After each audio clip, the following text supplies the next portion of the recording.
this is not Donald Trump. This is Joe Biden. So this is not MAGA garbage. This is not, far right, conspiracy theory, misinformation stuff. This is the U.S. State Department under a Democratic president.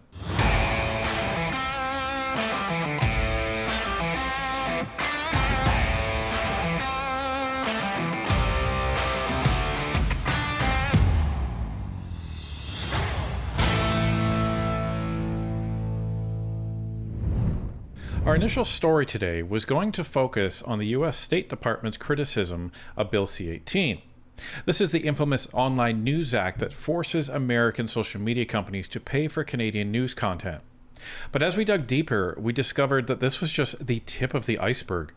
The full human rights report is far more damning, and while Canadian media ignored it, you're about to see exactly what it says. Let's take a look. So folks, this is where we started at. U.S. State Department targets Online News Act in Human Rights Report. So this is a story by the CBC, and they essentially go over the fact that the State Department's not happy about the Online News Act and that American companies are forced to pay billions of dollars over the course of the lifetime of this thing to essentially Canadian news outlets. Now, the ridiculous part about this whole bill, as you remember, is that over the years, the Canadian news outlets like CTV and CBC and Global and the rest of them have been using this platform for free to post their own content to get people to click on it and go to their website, thereby increasing the traffic, thereby increasing the advertising revenue that they get towards their site. And what C-18 says is, hey, U.S. companies, you're not stealing this content. We're actually actively posting it to your platform. And because we're posting it to your platform, you have to then pay us for that content. That's what this bill says. And Facebook took a look at that and said, okay, how much would it cost to comply with this law and actually pay these companies versus how much would it cost for us to implement a workaround that just effectively blocks it so we still comply the other side of the law. Facebook did that number and said, in addition to the potential revenue lost and the cost it would take to actually implement it, their cost equation said, no, it would be cheaper to block it. Now, you may recall that when this was done, CTV and CBC put out all of these ads and reports saying that American companies and Facebook is blocking online news and blah, blah, blah, blah, blah. Never mind the fact that the companies that own CTV and CBC and Global have been the ones lobbying the government for this change in the first place. So they implemented this law saying if you post this stuff onto your platforms or if you allow it to be posted, you're breaking the law. So I think the government and these media organizations thought they had Facebook in a checkmate where Facebook would just have to pay them hundreds and hundreds of millions of dollars. But Facebook is actually complying with the law and saying, well, we don't want to pay you hundreds of millions of dollars, so we're just not going to allow it to be posted in the first place because your law says if it's posted to Facebook, it's against the law. So therefore, you can't post it to Facebook and therefore can't be against the law. Right? Right. So Google ended up kind of complying and reaching an agreement, but Facebook hasn't. Now, this is the interesting part of this story because this was going to be the whole focus on this. But as we always do, we try and find the sources of this. Now, Canadian legacy media typically never posts links to sources that they're talking about. So this CTV article talks about a report that was done by the U.S. State Department. And they don't link it, but we ended up finding it. And it's a wonder why they didn't link it, because it talks about a whole bunch of other things in Canada that the State Department found that were concerns from a human rights perspective in Canada that the mainstream media didn't want to talk about. The other interesting and most important aspect of this report, and this is really important, folks, is that this report was published before Donald Trump took office, okay? It was published while Joe Biden was still president of the United States. So anyone that is looking at this report that's saying, oh, well, what do you expect? It's Trump. No. No, it is not. This is under a democratically elected, left-leaning president in the United States. So I just want to make sure that that is completely clear before we dive into this. Now you have the full context. Here's the report. As you can see, U.S. Department of State 2024 Country Reports on Human Rights Practices. Canada. So the U.S. does a lot of these reports on different countries. Canada is the subject of this one. Executive Summary, Canada 2024 Human Rights Report. There were no significant changes in the human rights situation in Canada during the year. Significant human rights issues included credible reports of serious restrictions on freedom of expression and media freedom, including unjustified arrests or prosecutions of journalists and activists. The government took credible steps to identify and punish officials who committed human rights abuses. Section 2. Liberty. 2A. Freedom of the press. The law provided for freedom of expression, including for members of the press and other media, and the government generally respected this right. That's fine. An independent media, an effective judiciary, and a functioning democratic political system combined to promote freedom of expression, including for media members, although significant curtailments of press freedom remained. This is where we get into the issues, folks. The law criminalized quote-unquote hate speech in many public places and defined it as communication that incited hatred against any identifiable group where such incitement was likely to lead to a breach of the peace, or communication that willfully promoted hatred against any identifiable group other than in private conversation. The maximum penalty was 2 years imprisonment. 2 years, folks. The public media and majority of private media were substantially dependent on government sources of funding for their activities. Government intervention in the media market favored means of communication that did not diverge from government-suggested bounds of political speech, and government policy and practices often disadvantaged independent media. The government used a variety of mechanisms to fund public and private sector media in the country, ranging from direct grants and tax credits to mandatory payments and funds collected from broadcasters, streaming services, and news platforms, but distributed or regulated by the government. News organizations faced direct and indirect pressure to conform their political speech in order to gain or maintain access to these funds, leading to self-censorship. Independent news organizations that did not take government funds faced a substantial market disadvantage. What's that essentially saying? It's saying what we already all know. That the government funded many of the legacy media broadcasters and funded some private ones, because you can apply for government funding if you have an independent media outlet. We choose not to, as many other independent media do, because we want to ensure that we remain independent financially and in every way possible from the government, no matter who's in power. Now, the other thing that this says is that there's a whole bunch of media organizations out there that self-censored because they were worried that they wouldn't be able to be given this money if they did not self-censor themselves. This comes back to the question.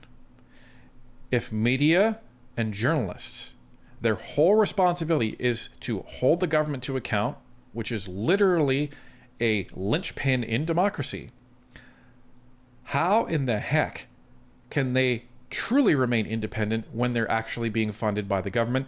And other countries with a left-leaning president down south are seeing this and commenting on it. That's an indictment of the media landscape in Canada. And again, this is not Donald Trump. This is Joe Biden. So this is not MAGA garbage. This is not, far right, conspiracy theory, misinformation stuff. This is the U.S. State Department under a Democratic president. Just saying. We're not done. During the year, the Online News Act of 2023 came into force. The law required large digital media platforms pay news businesses when their content appeared on their platform. The law empowered the Canadian Radio, Television and Telecommunications Commission, that's the CRTC folks, to set mandatory bargaining guidelines between platforms and news businesses and to otherwise enforce and set regulatory guidance for the Act, including codes of conduct and eligibility of news businesses to participate, powers which could be used to discriminate against political speech or disfavored independent media outlets. In September, a federal court judge upheld the government's decision to disqualify an independent news organization from journalism tax credits. The organization was one of the few in the country that produced critical reporting on the government's response to protests of the COVID-19 lockdowns. In March, the government announced a grant of 58.8 million Canadian dollars, 43.2 million American, to extend the local journalism initiative to 2027 that funded media organizations to hire journalists or pay freelance journalists to produce civic journalism for, quote, undeserved communities, end quote, across the country. The funding brought total government support for the initiative to $94.7 million, or 69.6 million American, over 8 years since its launch in 2019. Independent media organizations without access to these funds faced increased market pressure. The Changing Narrative Fund revenue stream of the initiative, announced during the year, prioritized funding for hiring journalists in the quote-unquote Indigenous, Black, racialized, ethno-religious minority people with disabilities and 2 SLGBTQI plus communities, end quote, discriminating against journalists who fell outside these favored categories. Independent media. Independent media. Well, as we've seen, this report highlights the fact that the government is fine with media saying anything that they want, as long as they don't criticize the government. Where have I seen that before? Efforts to preserve the independence of media. In May, a member of parliament of the governing party, that would be the Liberals, and other officials allegedly attempted to use supposed security threats to impose unreasonably high security charges, more than the cost of the events otherwise, on 2 independent media organizations' events. The organizations alleged that they were targeted for their political speech and had a lawsuit pending. So because independent media outlets were asking difficult questions,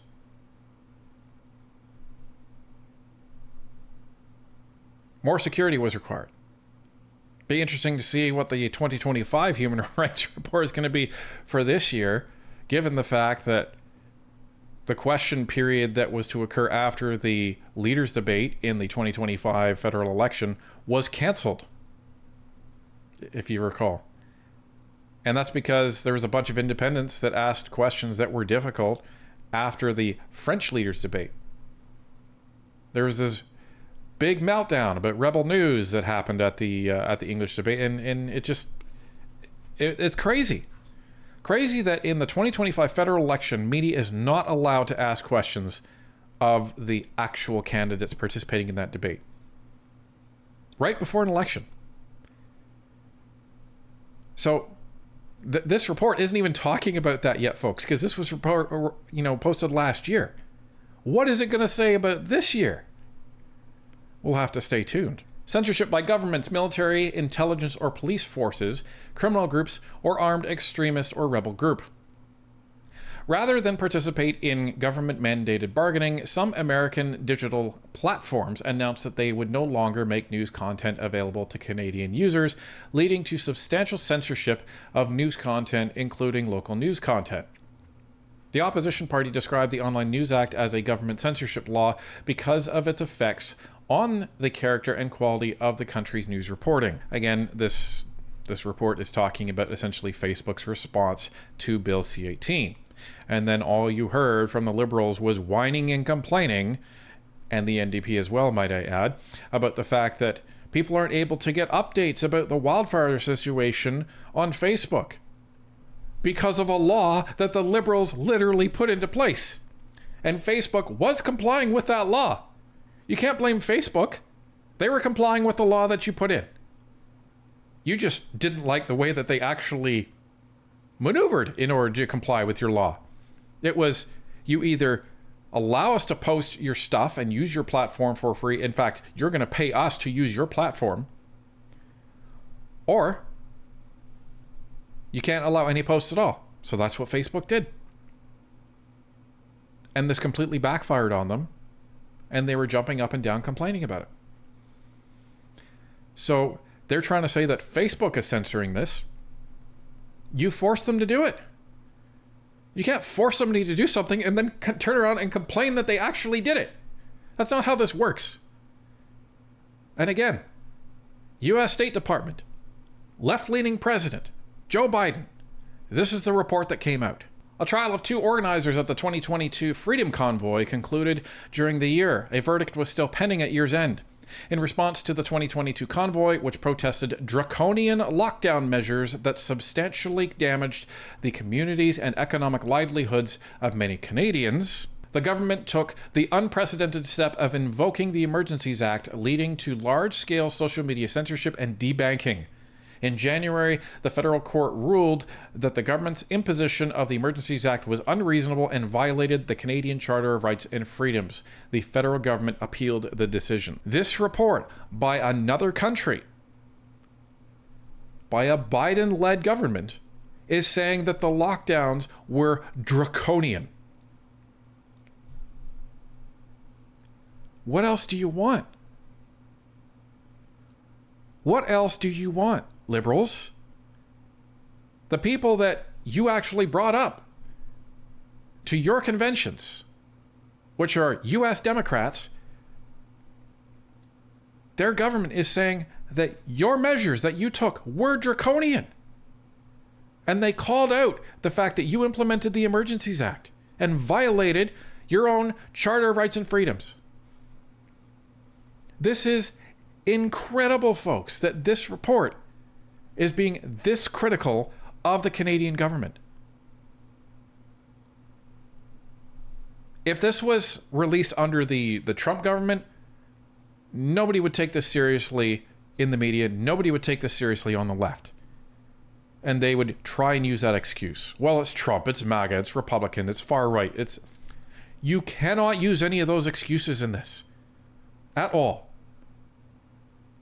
You do not have a leg to stand on. The Canadian Broadcasting Corporation, CBC, continued its legal efforts to block an independent news outlet's access to information requests for CBC's communications with American social media platform Twitter, now X, dating to 2018.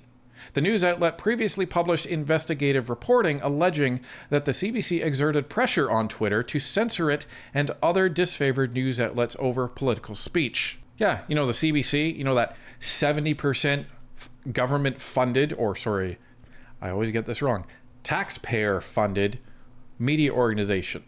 And you're going to turn around and deny access to information requests? It's our money that's funding your organization. There's no privacy there.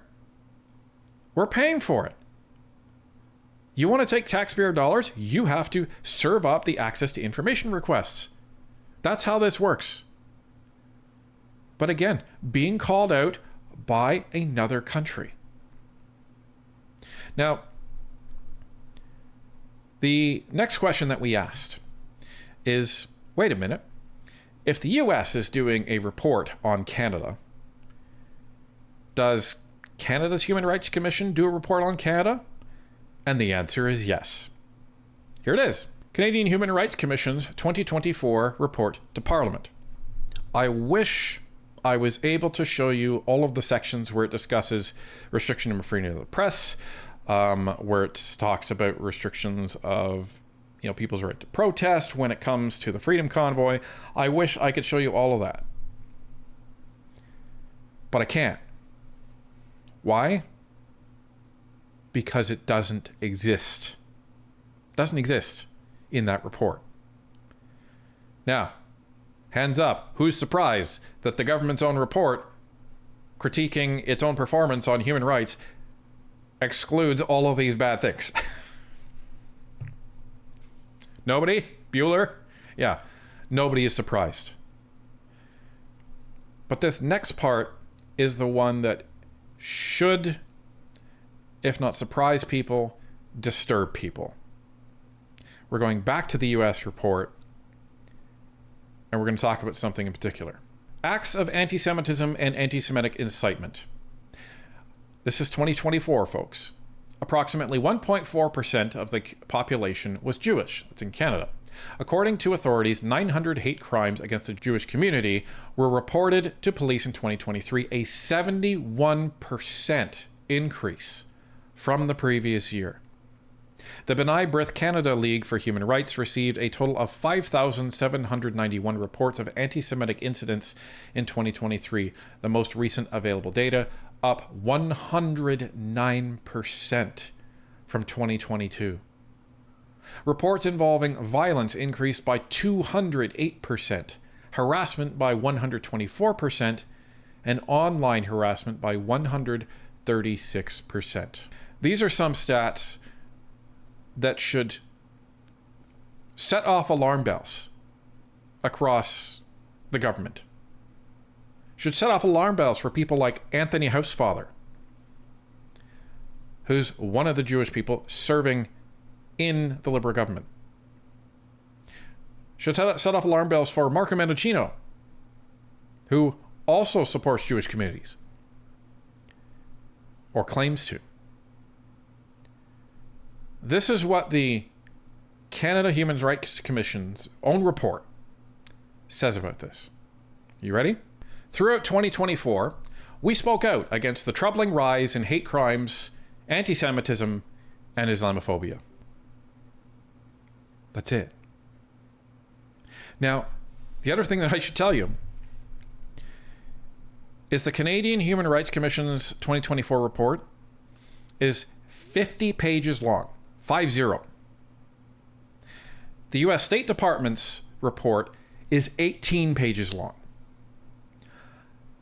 How in the heck can you have a 50-page long report and it be less detailed and not include some of these egregious findings that the U.S. State Department has? Oh, right. Because the government can't be critical about itself. On this particular one, it's very disturbing. Incredibly disturbing. Because of the jump against this particular group. And then on the Canadian Human Rights Commission's report, it's disgusting that they lump it in with the other ones. Well, you know, yeah, there's been a rise in anti-Semitism, but Islamophobia too. It's unreal. They mention anti-Semitism twice in the whole Canadian Human Rights Commission report, and they mention Islamophobia 3 times.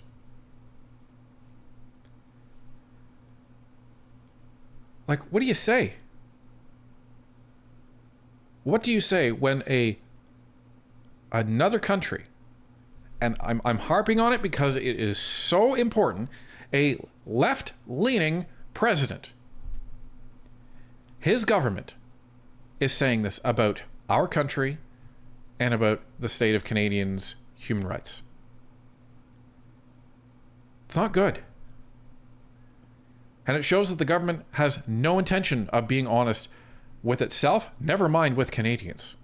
It also shows that the legacy media, who got this report, and they're only interested in where it talks about the Online News Act, didn't mention anything else.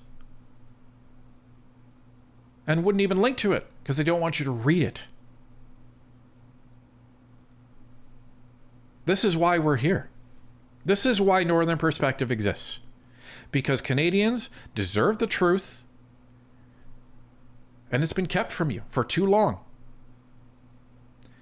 This is why we don't take government money, because if the money dries up, we're not missing anything. That's where we put ourselves in a good position. Just like many other people out there. So, the link to this report and the Canadian Human Rights Report is in the description, so you can read it for yourself. And you can see what the Democrat president and his government thought of the state of human rights in Canada up to 2024. You can share this with all of your left-leaning friends. Just make sure they understand that this is not a Trump report. This is not a Republican report. This is a Joe Biden U.S. State Department report. And this is what he thinks and his government thinks of a liberal government in Canada.